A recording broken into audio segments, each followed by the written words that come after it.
Hi. Um, I want to talk about this show that I'm having with Quiet Dog, and it's a series of works on paper that are 12 years old, and I started them in 2006.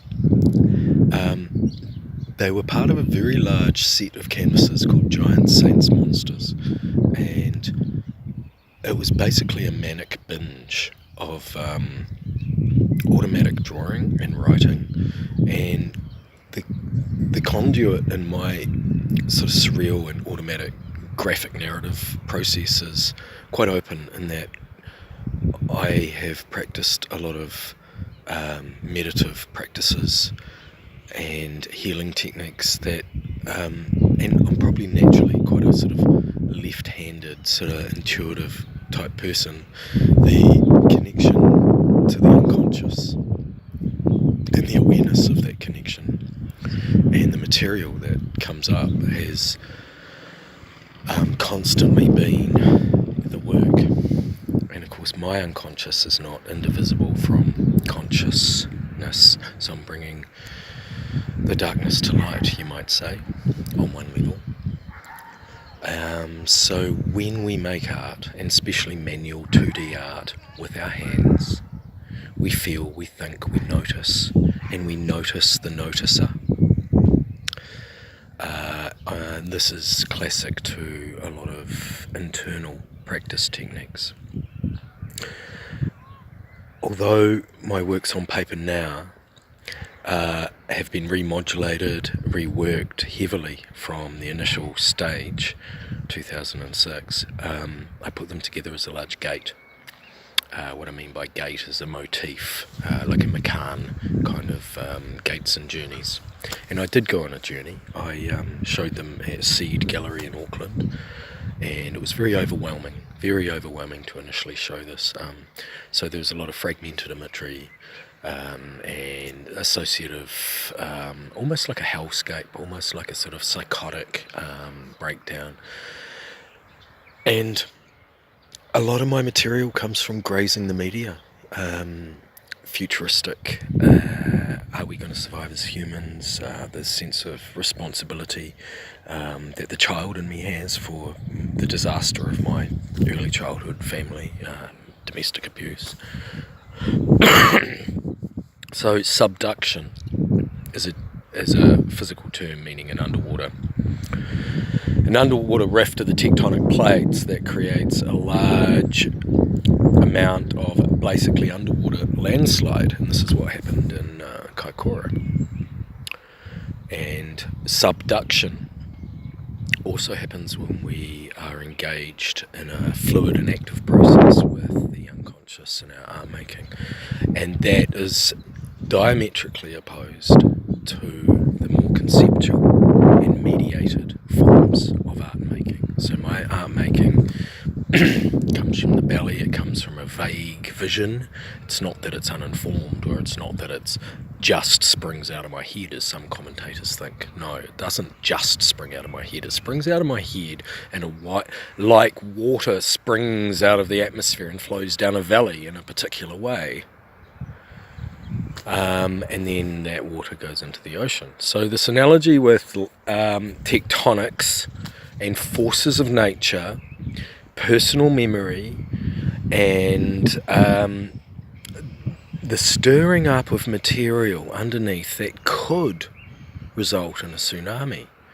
Now my work is sort of a tsunami, and those natural and psychological processes I'm evoking in this series. So I'm treating the work in a kind of Dada, William Burroughs and other people that worked in a sort of non-linear and yet associative manner. And there is an intuitive aesthetic sense to each panel, each piece, and that has been worked and considered greatly over a long period of time. When I made the gate mural, I made all the separate panels to slot together. So it was a modular mural. It got sent to Nova Scotia for a paper award, and it won that paper award. The gate is also a portal. So I'm self-actualizing my own future. And I stepped through the portal, and the portal was a church, United Church, maybe a Presbyterian church. Beautiful. The sense of the internal and the sacred was present in the pandemonium of the unconscious, which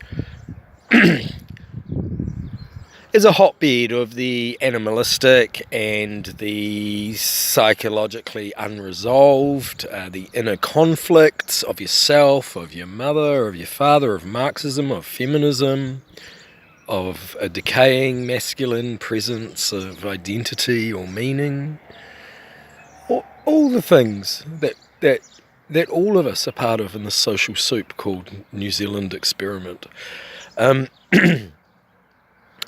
So although it's just it's an honest, solid work on paper series, but it's been very specific. It's had its own energy. It's had its own sense of entity as well.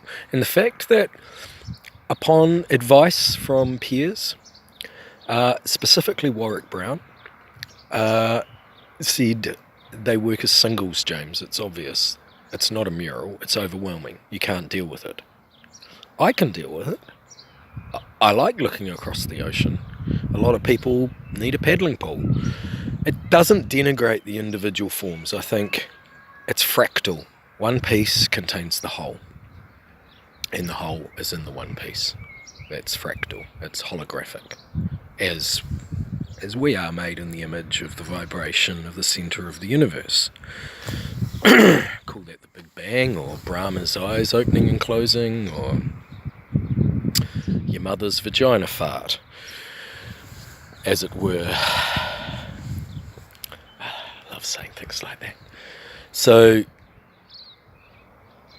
the catastrophe themes in my work are probably related to, well, ego death. Die before you die, like the Sufis say. Subduction is just a really interesting blend, a mashup of an unconscious intuitive process that I've rejigged and intuitively put together as separate panels. Some work stronger than others, but within this sort of flow of information, things have their own energy and spirit. So through mediating flows rather than dictating, I like to see what emerges. It's the same way as a carver will feel the energy inside a piece of wood, and then an imaginary form is revealed, and it's the taking away.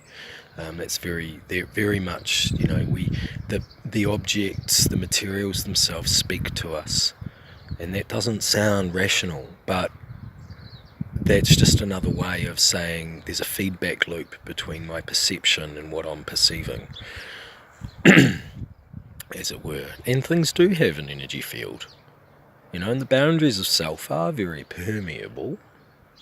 There is a self, but it's permeable. It's a relational aesthetic, man. Yeah, so thanks for listening. I hope you get a bit of the gist of my stripy big collages, what they are, and that I really mean it, and there's lots of juicy little nuggets in there too, which I meant, and I've shown it 3 or 4 times, and it's won an award in Nova Scotia, and you're getting the best ones of a series of about 20 on this show at Quiet Dog and Nelson. And that's about the end of the story. Kia ora.